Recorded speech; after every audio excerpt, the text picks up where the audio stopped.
Hello, it's Artisan Crafter Amy, and I have a new fun idea that I think you could use with your Graphic 45 8x8 pad, or especially if you're a club card member with the G45 card kit. I really like the ideas that came with the kit, and I want to do my two favorite ones. But I also wanted to take three of the things and other stuff in the kit and make my own ideas. So this is one I wanted to share with you. It's actually the second one. So if you've already done the first video, you'll have things cut out and ready already. So here's what we're going to do. It's got this on the front. If you have the die cuts in the club kit, I've also come up with alterations for ways to replace the things if you don't have the die cuts from the club kit. And of course you would just have ribbon there with no key if you didn't have the club kit, unless you had, a key or a charm of your own. So this is the waterfall element that we're going to do today. There's the back of the card, the envelope. This is from the die cut. There's the back of the envelope. But for the most part, I use the 8x8 pad to make it more accessible for everybody. For when those die cuts, they sell out fast. And then once those are gone, you'll still be able to make these with your 8x8 pads.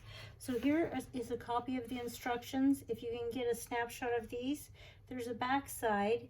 I will be making corrections to them, and the corrected instructions will be pasted into the description box.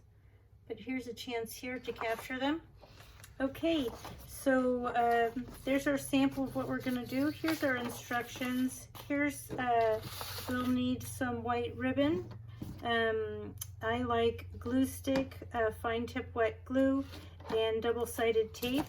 We will be using a 1-inch circle punch if you don't have a crocodile. If you do have a crocodile and an eyelet, we'll be using that. If you have a decorative punch or a corner rounder, those are both optional, but we'll be using those. Again, if you don't have the crocodile, it's really nice if you have the 1-inch circle punch.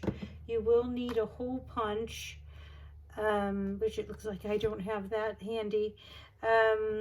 Right, scoring board or a ruler and a scoring tool, such as this stylus or something like that here. Scissors. I like this heart-shaped punch. I've knocked my glue over. This is my second video here. And I think that's everything we're going to need. I can't believe I didn't bring my hole punch, so please hold tight and I will run over and get that just right now. It is just 2 steps away. All right. Thank you for your patience there. I got it here. This is my favorite hole punch that's not my crocodile, which I also could have brought by, but we will show the way to do it without a crocodile, and my favorite scissors. So I think we're ready to get started here. We'll have our example off to one side, and I'll put the pages we're going to use. I have some of those set aside. So we're going to use this page here. Fussy cut, we need at least a 1/4 page of fussy cut flowers from there. 5 of your favorite images from there. I'm using what I had left over from something else, so I think it's all of these, and these, all of these, this Alice, and then I fussy cut out this one to replace die cuts. And I can't remember what else we used from here, but we'll see. Then this time I used the patterns and solids. Hold on, I have my pad. The patterns and solids, instead of just using my own, like my own just blue cardstock. You could use these, I'm using both of these is what I have prepared for today's project in the patterns and solids. And so I think that is enough. Of course, we're going to use another little key, and I didn't have one of those pulled out. So let's get that ready, put it over by our ribbon. I know we'll need one of those. And then let's clear us a little bit of room to work here. And then here's our sample. We'll want to be keeping an eye on this, so we can make sure I follow along with my plan. It's right here. Okay. Here's everything I have prepped. Our card base and envelope. We'll set the envelope aside for now. We're not going to work on that just yet. And then we'll go over the cutting, and I have just a little bit myself to do actually here and my corner rounder. And then some adhering down, which I had done previously. So I hope this video is not going to be too much. I was pleased with how brief my last video was. Card tutorial for the pop-up card. And I was hoping this one would also be brief. But I can see now where I might have saved myself some time on the other one. Okay, we've cut these down. Let's go ahead and round our corners on these by adhering down those matting pieces to the front of the card, the inside of the card, and the envelope. I prefer to do that with double-sided tape. We're just going to cut all of these apart, or corner round these. Another thing you can do, because this has a blue border, if you're worried about getting that perfect, is instead you can leave some of the blue border and ink around the edges with a nice dark blue choice of your choice, and just ink around the edges. That will solve that. And this is my favorite corner rounder because it has 3 different sizes. This medium size, or the 7, it's the 7 millimeters, my favorite. So we're going to use this to decorate the envelope back. So we'll put that there. I think this was another choice of a way to do the envelope back if we didn't have the die cuts. It's our die cut option and our no die cut option. See, we cut her out of here. I just wanted to show how I had done that. This is for our cover. We'll be needing that. We'll be needing this for our cover. Where did I put all my fussy cut flowers? Oh, here they are. A little pile of fussy cut flowers from the pages. And then here's my matting pieces I've pre-cut. So we've got 1, 2, 3, 4. I actually thought we wanted 5. Oh, here's the 5th one. I'm like, we wanted 5 of these little cards. And again, pick your 5 favorite ones. But if you follow along with the 5 cards that I've chosen, you know, you'll still have 5 cards left to do our 3rd project with this 8x8 pad, and possibly including goodies from your card club kit. So what we want to do is we want to decide which one of this Patterns in Solid we like for our cover. We're going to do it up like this. Oh, we'll do it first with the die cuts. Oh, I think those are way too busy. I don't think we can use the heart side. Let's go for this beige. Beige side is a shame to glue down those beautiful hearts. But I think the beige looks much better. We use these here. We have our little teacup up there. And a fussy cut flower here. So this is how, oh, and our trim. I like the pink going toward our things here. So, right, yes, here's our example. So that's how I would do this. And a little bit of overlapping just makes it better. So I would do that. I would maybe even also keep like a teacup and saucer down here and scoop this up and put a flower there. You know, I think that looks nice. Let's do one as if we didn't have the die cuts though. So I'll move those aside. We'll use the Queen of Hearts down here with, where's my heart punch?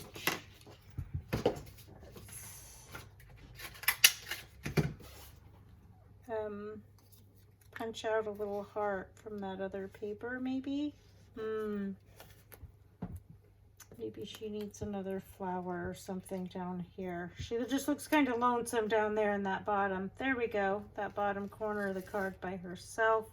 And we can scoot this down to make it, there we go.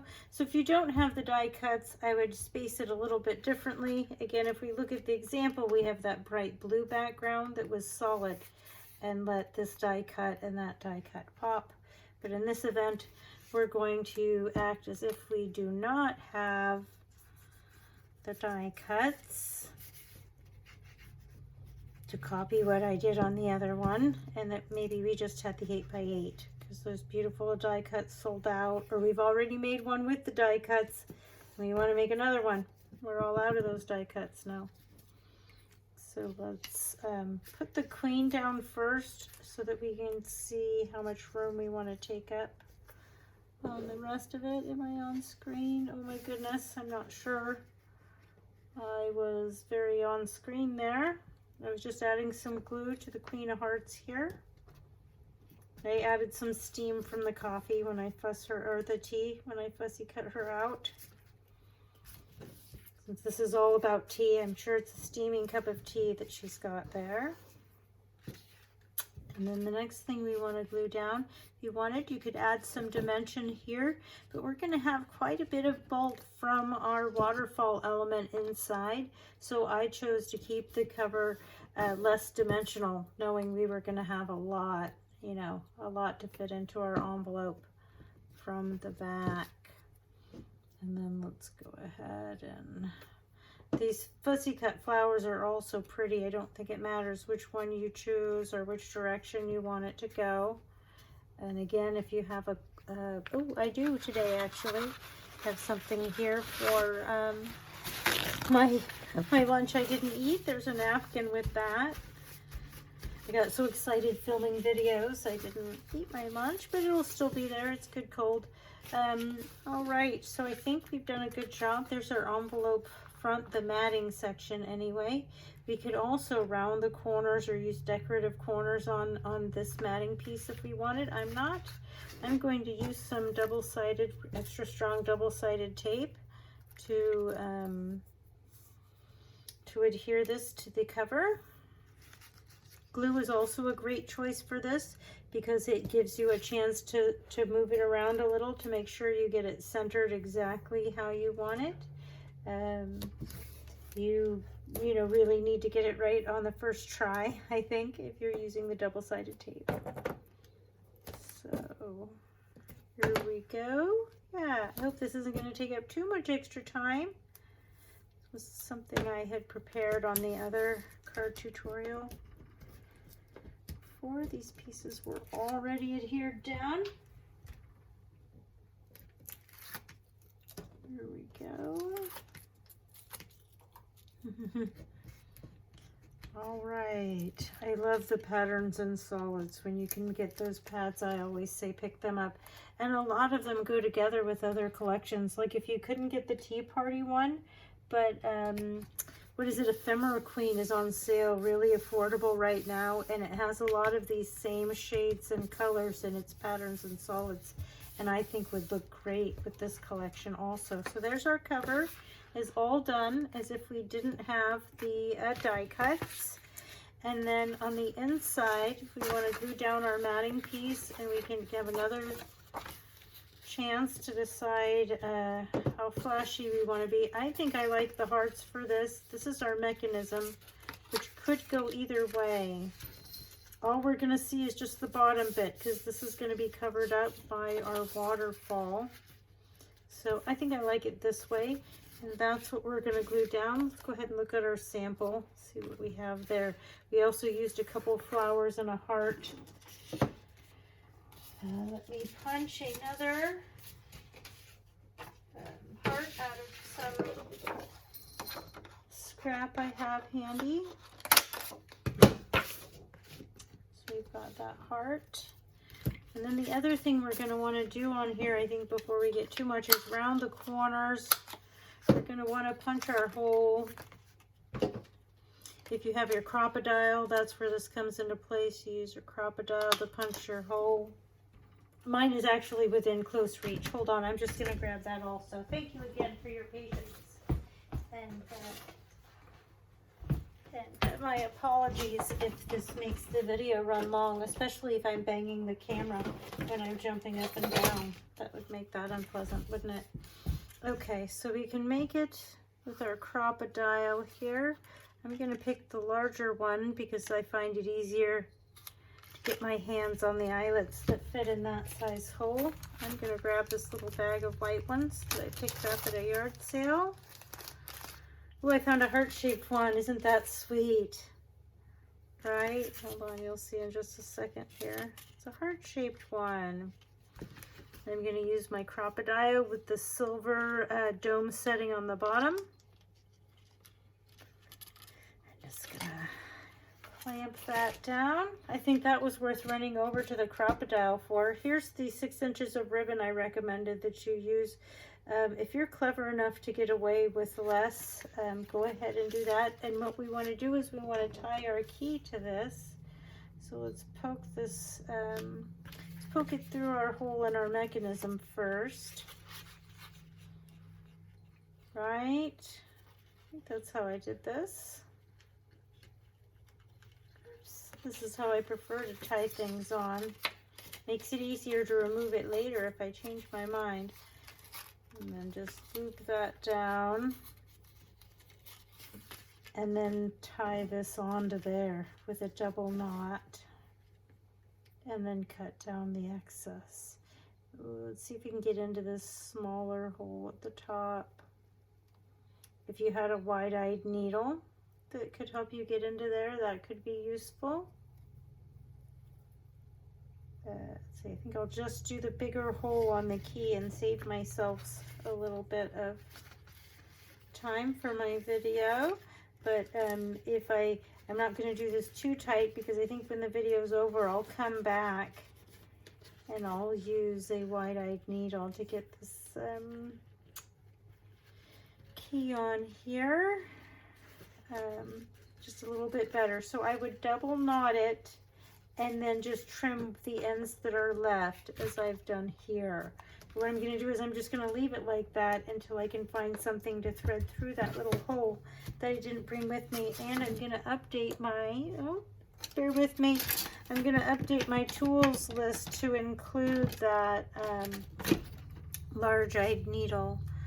Large-eye needle. Right? And then I'll retype it up all neatly later. Okay, so there's that. And then what we want to do, this is our little mechanism that I discuss how to make.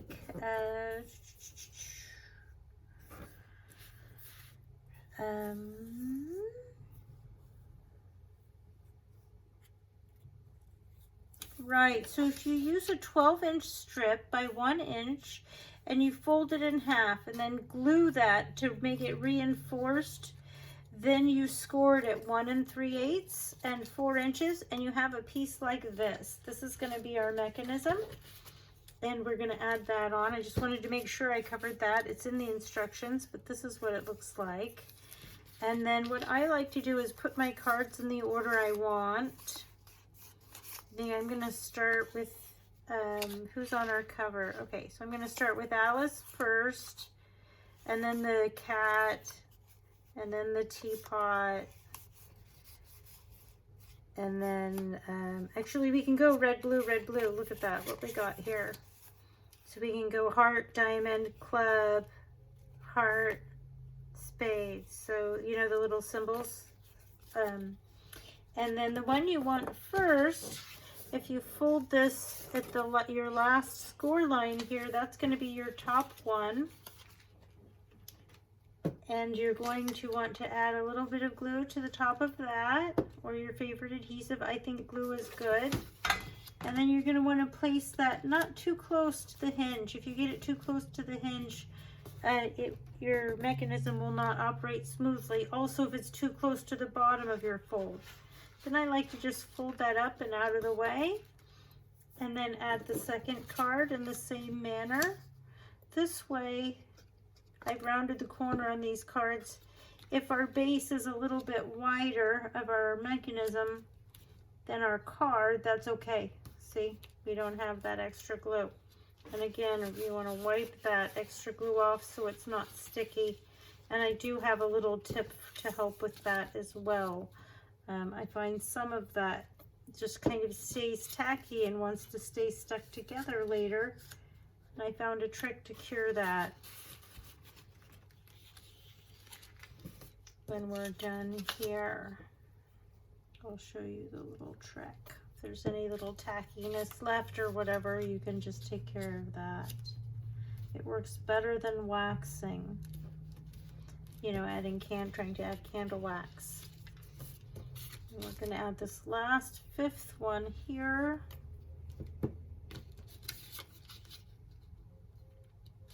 I think I gave a specific name of each card and an order in which to do it. And when we're folding these up, we want to make sure that they're all lining up together so that when they flip down, they'll also still all be lined up together. Let's go ahead, now that we're sure we want our mat going this way instead of the ivory way. We're sure we want the blue hearts.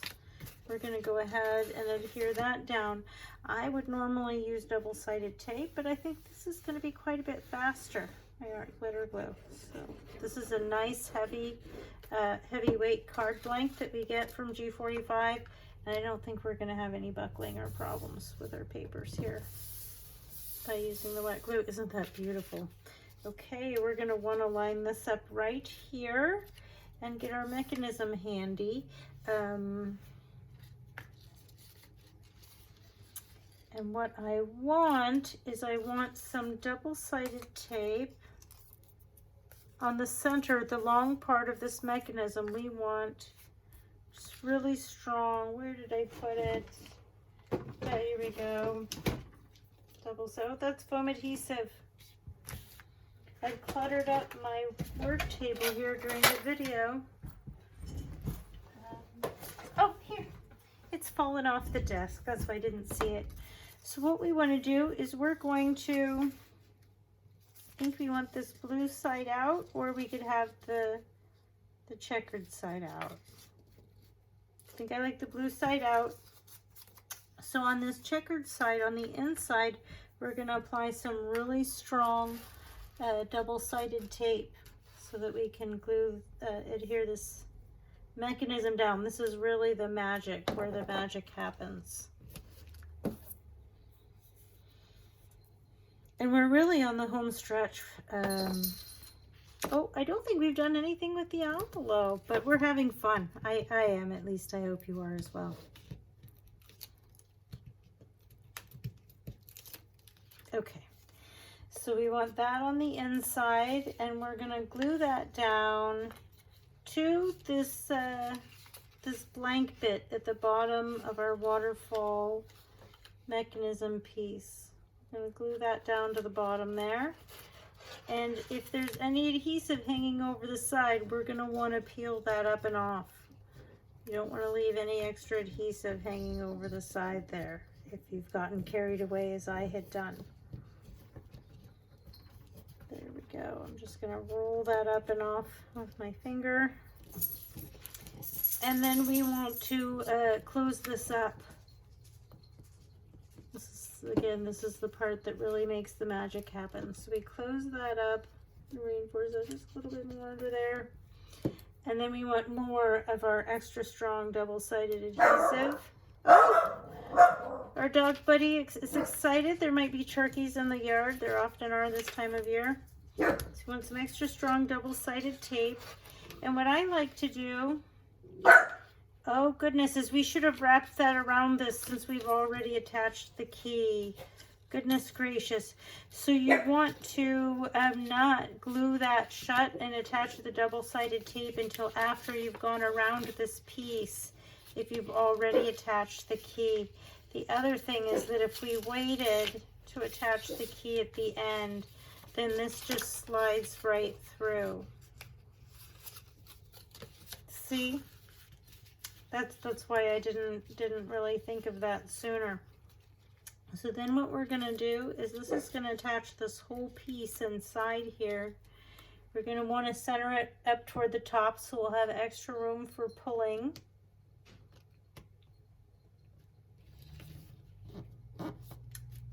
And then let's attach our key on there, or if you didn't have the key, let's go ahead and do that if you didn't have the kit, because the rest of this is as if you didn't have the kit. If you have the kit, find a key that your ribbon will easily loop through the top, first of all, and then second of all, use a wide-eyed needle if you didn't have one that was easy to get your ribbon through. As I did with my first choice, I didn't have to use a needle. I was just lucky enough to pick one. There we go. That was easy to get through the key. So I'm just going to trim this off with enough room. I can still add that key, you know, later if I want. And then, oh, we punched another whole heart here. We've got another heart we want to put near the top. I'm going to go ahead and use the checkered sides because I punched this from my patterns and solids. And then the last thing we need to do to finish the card is to glue down the fussy cut flowers in the middle. And again, this is optional. If part of this you think is too much or you don't like it, don't do it. Do the parts of this that feel right to you, that feel like something you would make. There we go. There's our waterfall mechanism. So I talked about what to do if it gets tacky or wants to stick together. Maybe because you just didn't wait for the glue to dry. Here's my magic secret. I have some translucent face powder, and I'm just going to go over the edges of this and I don't use it for on my face anymore. So I'm just going to go over the edges of each one of these, pick them apart, make sure they're all good, and just go over them with some translucent face powder. Any last little remaining tackiness, that powder will just take care of that. It will stick to the tacky, and then we'll have, I couldn't figure out how to get my mechanisms to work smoothly. They would, just after being flattened, they would tend to kind of stick together.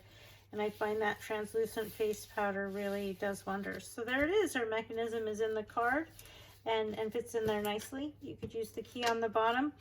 If you have the sticker set or something like that, you can embellish or use another piece of our trim, like a piece of this, trim this off and add that to this piece here, all the way across this piece here. I think I like that. I say let's give that a try. From Page Fantasy. I think we still have enough left for our other project. Yeah, I think that looks really nice. Let's just pull this up a little, get it up out of our way, and we're gonna make this one.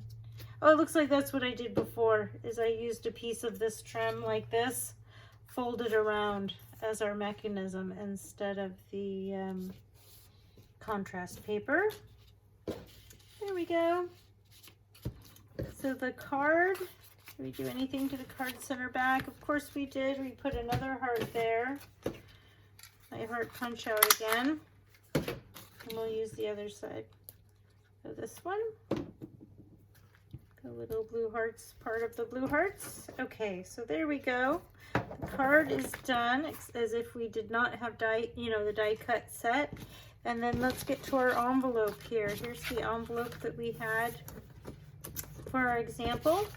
And then here is our new one. I want to use this, I think I want to use this on the front. Let's look. We have the flower, and then if you don't have the die cuts instead of the time for tea, I say use this little card that says always time for tea.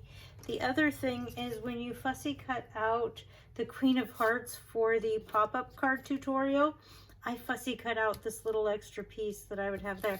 As an envelope, I think it's just better to have it plain, even though this is very beigey, very beigey. I think we need more. Let's put this little always time for tea card from the cut aparts there, and this little one here. I think this is the way to go if you did not have the die cuts to decorate our envelope. Oh, and you know what? Before I can do these, I need to adhere down this main piece. And again, if you thought the hearts looked better, then when you do it, you just use the other side of this two pattern, the double-sided paper, instead of the cream side, like I chose. I'm going to put this slightly askew, because I think that's fun. And then, Oh, you know what? I've got this on upside down. Oh no! Make sure you know where your flap is and which side is the top. Before you start gluing things down, we're just going to tap the glue off there. And then in the lower right hand corner, we were going to use this piece here. So I think, you know, most of our glue will still be okay. Needed in exactly the right place for this piece here. I think that looks nice. We could have used this corner rounder or a decorative corner rounder as I did on this one if you wanted. And then I'm not sure if I punched that other heart or not, so we'll just punch another heart. The other thing we could do in the center of the back instead of the heart, if you didn't want those or have the heart punch, is you could do the little flower in the middle. So here's what we have. I'm going to copy what I'd done before using the little heart in the middle. I'm putting that in the center of the flap because that helps me line up this other piece. So I just take this other piece, looking at that, making sure it lines up and folding the excess inside the envelope and just pinching it there with my fingers to create a crease. You could also do it with the pink side out. Pretty cute too. Again, if you think the other side looks better, you do that on yours. This is it. We're almost done. So then again, I like using wet glue for this so I can just push it a little bit to the side to make sure I've got that nice and centered. And there we go. Here is our envelope. It's a lot like our sample, but again, I took some liberties with using different papers this time. Here's the original one with the matching envelope. And then here's the one that we made today. I think I like this one a little bit better. And then here's our waterfall element. And then thank you for watching. Please like, subscribe, and share the channel if you think you know anybody who might like the content. Thank you so much for tuning in today, and especially if you made it all the way to the end, and a special thanks to you. So thanks again, and have a wonderful day. This is Artist and Crafter Amy.